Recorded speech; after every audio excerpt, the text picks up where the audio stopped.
Ze martxa, noiz hasi ziren hemen Urdazubiko pestak? Ba, hemen atzo asteazkenera bezala, atxaldeko 8etan bota zen suziria beste hasiera emateko. Eta, bueno, hemen aperitibo txiki bat, eta gero herriko afaria egin ginuen. Aurten, pues, jende gehiago bildu zen, eta hor porta sekera, etzen dantzaldik ez eta ezer. Eta gaur hortzegun gisa, beti bezala, meza sainduarekin, eta orai herriko aperitifa. Generalki dantzari batzuk izaten dugu, erakustaldi bat, eta hortez, azkeneko momentuko zorritxar batez, ezin izan ditugu garri, orduan direkto pasatu gara, orai aperitiba batzera. Bikain, eta pestetan zehar, zerbait gehiago izanen du? Otordu ibiltzen gara, beti bezala. Gaur atxalde izango du paella da, hemen herriko gazteek montatzen dutena. Bere segunda goitik barne dauzkagu, eta plaza bat obertzoinora geratzen dira, norbaiten nahi badu. Baina, ongi, jende aldu da.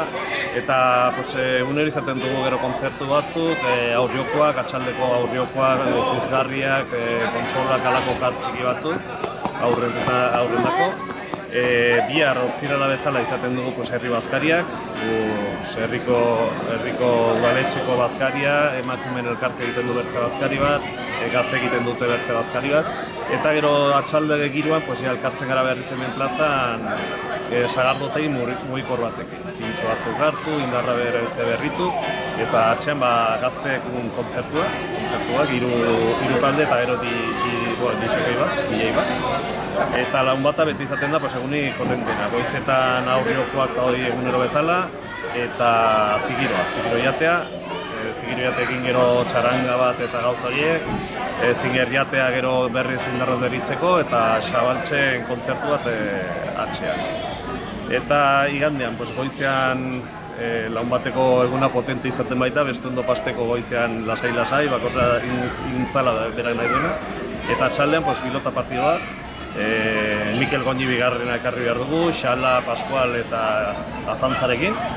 Eta erakostaldi horren ondorik, beti auspolarien musika alaituz, bertze pintxo batzuk, bestak amaitzeko. Eta hori zen da, pixkala hurbilduz, giroa dagoen aparte, eta bertze edozein etorri eta montatzen duen zirkuetaz aparte, pixkala hurbilduz, hori dugu aurtengo Urdazubiko bestak. Oso ongi ba, eskerrik asko. Ez da zeren, zuri.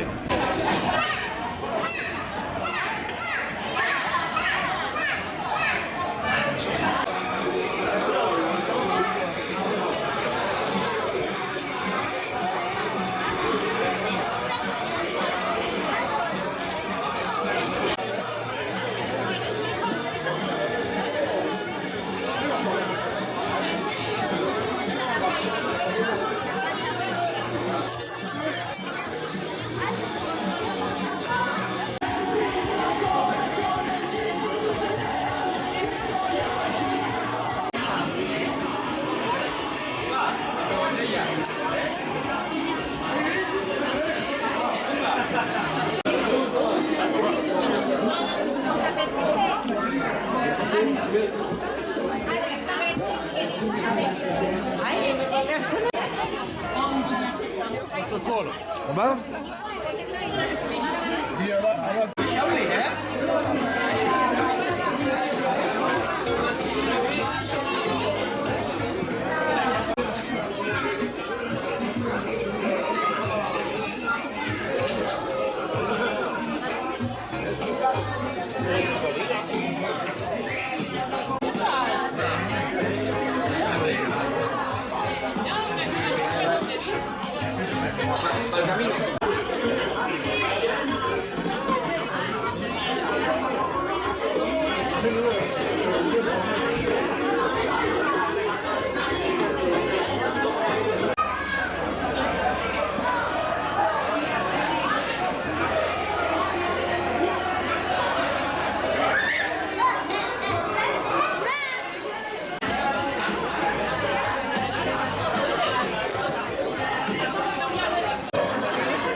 Ah,